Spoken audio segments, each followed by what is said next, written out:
escuchan? A ver,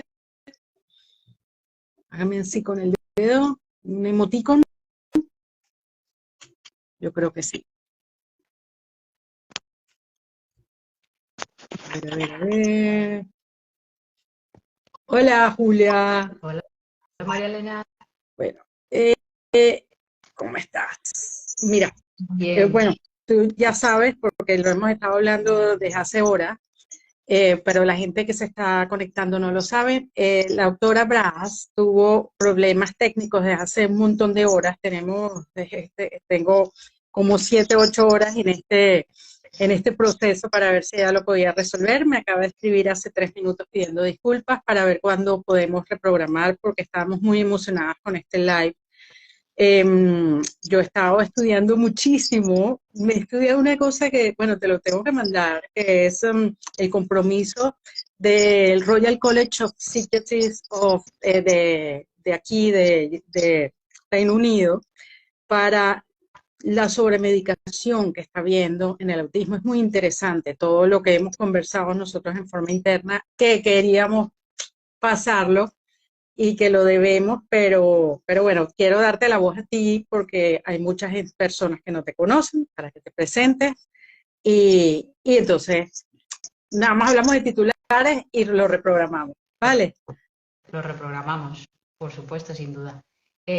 Nada, mi nombre es Julia Robles, soy directora de ODARI, que es un servicio de atención a familias de personas con autismo y otros desafíos del desarrollo. ¿Vale? Atendemos fundamentalmente a familias, pero también es verdad que cada vez más se van acercando adultos, personas adultas que necesitan trabajar en primera persona todas las cosas que les pasan, ¿no? Y teníamos muchas ganas de hacer esto porque vemos eso, que hay un potencial brutal cuando las familias están involucradas, cuando las familias tienen herramientas, cuando las familias aprenden a observar, a estar sensibles, a estar atentas, a responder de la manera que puede necesitar un chaval, una chavala. Y, y eso creemos que es el paso número uno, ¿no? Y nos preocupa mucho, nos viene preocupando mucho tiempo que hay veces que antes de hacer todo ese trabajo previo, pues se anima a la medicación, ¿no? Se anima a la medicación porque hay, pues a lo mejor una conducta desafiante o porque hay mucha tendencia a la inquietud o porque hay dificultades para adaptarse al entorno del cole, ¿no? Y bueno, nos parece que hay veces que antes de hacer todas esas adaptaciones en el entorno, se están haciendo propuestas que tienen efectos adversos, que están documentados y por eso nos parece Sí. que hay que hacer así como una revisión de esto, ¿no? Hacer como un respiro y decir, bueno, a ver, ¿Qué es ¿a lo que dónde está vamos? pasando? Sí, yo te lo digo como mamá, porque, bueno, ya me conoces un poco. Nosotros nos acercamos, nosotros no sabemos nada de autismo, los especialistas son ustedes. Lo primero que vamos a un médico antes de que nos remitan a un psicólogo. Y si este médico después llega a ser nuestro médico de cabecera, donde consultamos todo y empezamos a tener problemas, y este médico nos dice, mira, tienes que, con estas conductas desafiantes, tienes que tomar este psicotrópico. Y nosotros confiamos en ese médico. Claro, Y por esa confianza, porque nadie decide, voy a darle un psicotrópico, voy a ir a la farmacia a comprar, porque es que ni te lo venden, ¿no? Y entonces, cuando yo empecé a hacerlo, el estudio, empecé a tratar de buscar algún tipo de estadísticas, porque no he conseguido estadísticas actuales, ¿no? Actualizadas. Y empecé a preguntar en los grupos que yo sé en donde la mayoría están medicados, me decían, pero es que, ¿qué estás diciendo, María Elena? Que mi psiquiatra es de Amitea o que mi psiquiatra es de no sé dónde.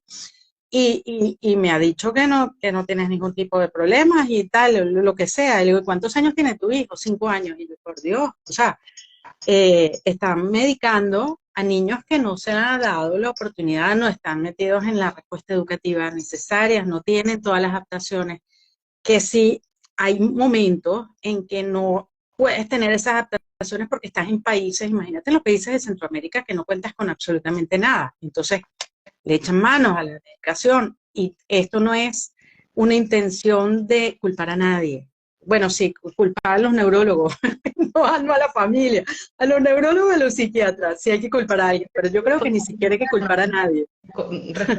responsabilizarnos cada uno de lo nuestro, ¿no? Las que somos psicólogas, pues podemos hacer a veces cosas que no son las más oportunas o las más propicias, ¿no? Y si eres psiquiatra, neurólogo, maestra, logopeda, bueno, tenemos que revisar nuestra práctica constantemente, ¿no? Y no siempre podemos estar al día. Hay veces que pues a lo mejor no nos ha dado tiempo a revisar lo último que se ha dicho, lo último que se ha publicado, ¿no? Y entonces una de las cosas que ya nos estamos metiendo en materia, Marilena, al final, una de las cosas que era importante revisar hoy eran un poco qué dicen las guías de buenas prácticas, qué dicen las guías de buenas prácticas, ¿no? Y una de las cosas que quería que compartiésemos con la doctora es esto, que dicen prácticas como las guías NICE o las guías NICE, ¿no? Que son británicas, ¿no? Que no están hechas, no tienen sospecha de ser parciales porque están hechas por psiquiatras, por psicólogos, por terapeutas ocupacionales,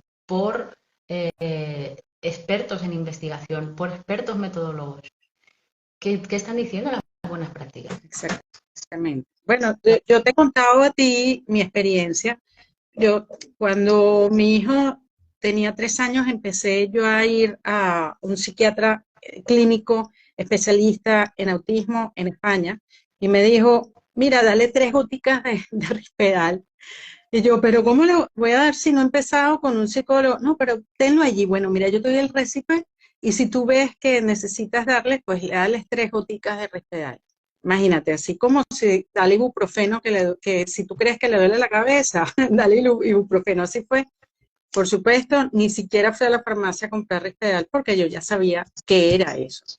Cuando vine acá, que ya mi hijo está mayor y empieza a tener conductas disruptivas bastante importantes, vino una psicóloga a mi casa, aquí, con una maleta para enseñarme apoyos visuales y cómo yo anticipar para bajar toda la ansiedad y todo. Bueno, ella en vez de ayudarme, pues yo le enseñé un montón de cosas, se llevó bastante tips porque soy experta en apoyos visuales y estaba asombrada de mi casa y todas las cosas, cómo las manejaba. Vino una logopeda, la terapeuta de lenguaje, perdón, ocupacional y el colegio, las especialistas y todo, antes de entrar la psiquiatra. Y la psiquiatra, antes de medicar, los presionó a ellos muchísimo para que utilizaran todas las herramientas antes de empezar a medicar. Y no se empezó a medicar hasta que a mi hijo le cayeron 2 diagnósticos adicionales, que fue trastorno de ansiedad, estoy pensando en español, que es el trastorno y el trastorno obsesivo compulsivo. Entonces allí fue que dijeron, bueno, ya esto pasa a otro nivel y entonces me explicaron y empieza prácticamente la persecución, porque no es persecución, el seguimiento de la psiquiatra me llama todas las semanas para verificar todas las cosas con mi hijo para que todo esté bien. En el mejor de los sentidos, ¿no? Para estar justamente controlando y atenta a, bueno, hemos puesto una medicación, pero tenemos que ver cómo va funcionando, ¿no? Tenemos que ir regulando, tenemos que subir, tenemos que bajar, tenemos que quitar, tenemos que cambiar, lo que sea oportuno, ¿no? No podemos aplicar una medicación y dejarla. Y como no me entregaron un plan de retiro, porque todo aquí, aquí te tienen que entregar la medicación con el plan de retiro, dice, como esto nos acaba de explotar y no sabemos, no hay plan de retiro, entonces hay un seguimiento constante para decirme, después cuando haya estabilidad, si hay estabilidad que ya empieza a ver qué es lo que vamos a tener que esperar antes de retirar y ya empezar a hacer algo mucho más medible. Entonces, como están en este momento que estamos recién empezando, es impresionante cómo es el seguimiento. Y yo estoy segura que todas las personas que conozco en España no tienen ese seguimiento que estoy teniendo yo en este momento, ni qué decir en América. Entonces, por eso es que quería hablar de todo esto, pero lo vamos a poner así 3 puntos suspensivos y esto continuará más adelante, pero por la huelga de escritores que hay ahorita en Hollywood, tenemos que suspenderlo. Hablaremos y hablaremos también de qué entendemos, ¿no? Por conducta desafiante, por ejemplo, ¿no? Bueno, a lo mejor hay que empezar a entender que una conducta que definimos como desafiante al final pues es una estrategia adaptativa de la persona que es fruto a lo mejor de un entorno que le está resultando estresante y al que no tiene opción de responder de otra manera, ¿no? Entonces, pues ahí está a lo mejor la respuesta no es eliminar esa conducta, sino en primer lugar entenderla, ¿no? De dónde viene y qué viene, sobre todo, ¿no? Sí, absolutamente. Alternativas, ¿no? Dar Ujú. otras opciones para cubrir esas necesidades. Entonces hay mucha cosa detrás de todo esto, ¿no? Y bueno, pues a lo mejor los psiquiatras, los neurólogos hacen desde la mejor de las intenciones, ¿no? Y también hay que entender los recursos con los que cuentan, donde a lo mejor pues no tienen capacidad de hacer ese seguimiento, ¿no? Pero bueno, tenemos que, por lo menos que las familias conozcan toda la... Sí, que hagan lo que pueden hacer, porque hay gente que no puede, hay gente que no tiene la persona que la lleve de la mano para decirle, oye, tú tienes que anticipar, la anticipación es indispensable en autismo, si habla hasta por debajo del agua, porque la gente dice, si habla no, tengo que anticipar, no tengo que, no, así hable, yo hablo hasta por debajo del agua, tengo carreras, tengo todo, y yo tengo aquí mis apoyos visuales. Claro, Yo tengo mis apoyos visuales, todos tenemos nuestros apoyos visuales y nuestros niños necesitan más que nadie apoyos visuales y eso es lo principal. Y después está toda la parte de procesamiento sensorial, que puedes ayudarlo o puedes evadirlo. Evadirlo es una forma de ayudar. Tienes que tener adaptaciones curriculares en el colegio, pero no adaptaciones que decir segundo grado, adaptaciones curricular, print, esto es, no, ver cuáles son las debilidades del niño y cuáles son las fortalezas, hacer adaptaciones cada una a cada niño. Y entonces son explicarles un montón de herramientas que se pueden tener a la mano y eso va a ayudarles o inclusive a quitar la medicación o inclusive bajar la medicación, que es una forma de ayudar a los niños que no tienen recursos ni respuestas educacionales adecuadas. Y después hay padres que sí tienen, están en sitios que pueden tener respuestas educacionales adecuadas, pero no lo están haciendo, no están porque estamos llenos de mitos y porque queremos que nuestro hijo estudie en el mismo colegio, en el mismo cole que nosotros estudiamos y no dan ese paso adelante a entrar a un colegio especializado. Entonces, ese miedo. ojo que tampoco es cuestión de animar a que todos los críos tienen que ir a una respuesta educativa especializada. O sea, la cuestión es cómo individualizamos los apoyos y cómo individualizamos los servicios. Y la cuestión es plantearnos que quizá muchas veces estamos medicando no para promover el bienestar de una persona, sino para promover la adaptación y el ajuste de esa persona a las exigencias de un entorno.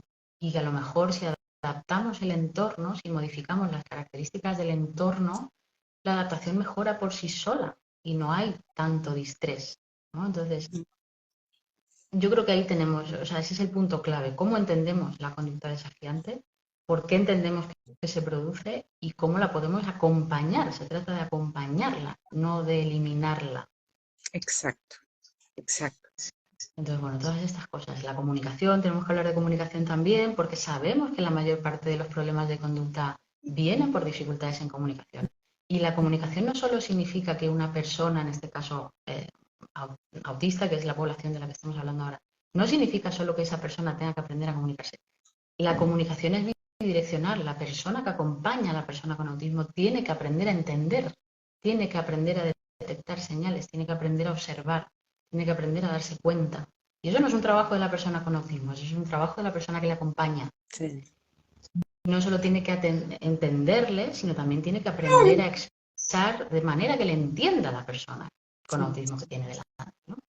Entonces, hay mucho, pero muchos elementos que tocar, muchos ítems que tocar que están alrededor de la persona con autismo, mucho antes de que tengamos que tocar a la persona con autismo.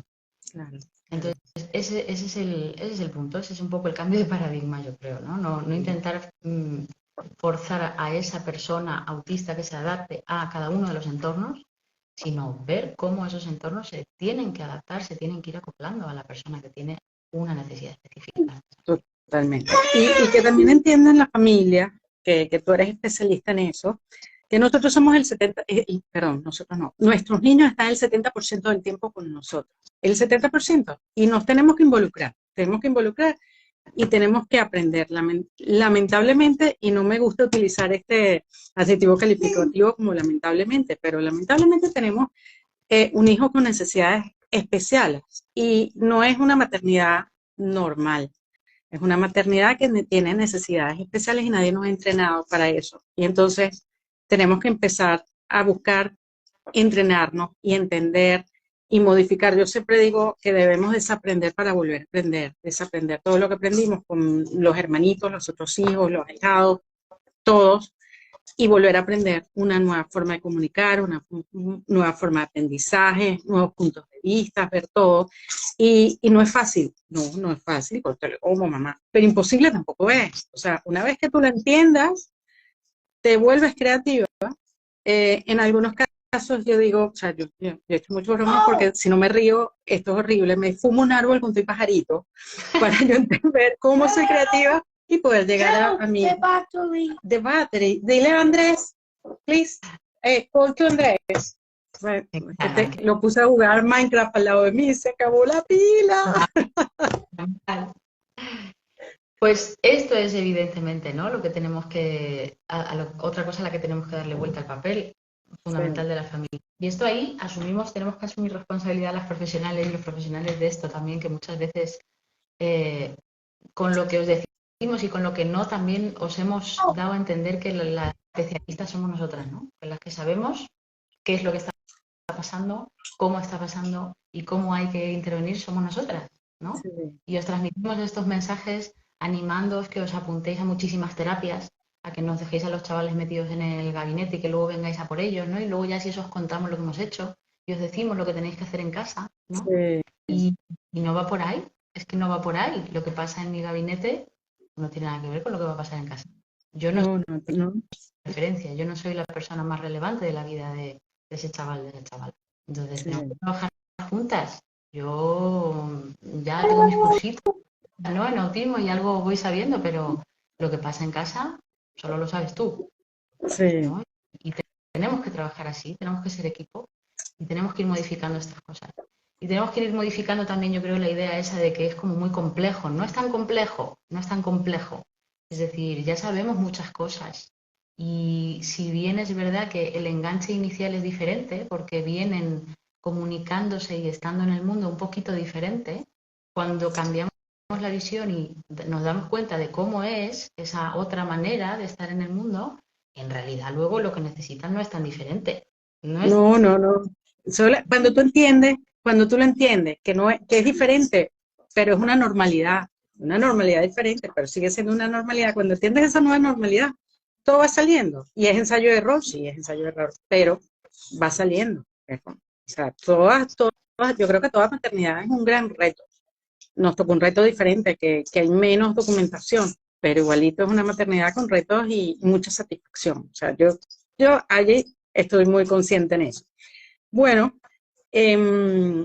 vamos a dejarlo entonces y lo dejamos en 3 puntos suspensivos y así dejamos esto grabado y decimos, esto continuará y nos vamos a poner de acuerdo para una fecha que no va a ser pronto porque sé que estamos todas con agendas bastante complicadas, pero vamos a ver cómo lo encajamos. Y porque viene el veranito, María Elena, aquí también, entonces ya complica la cosa.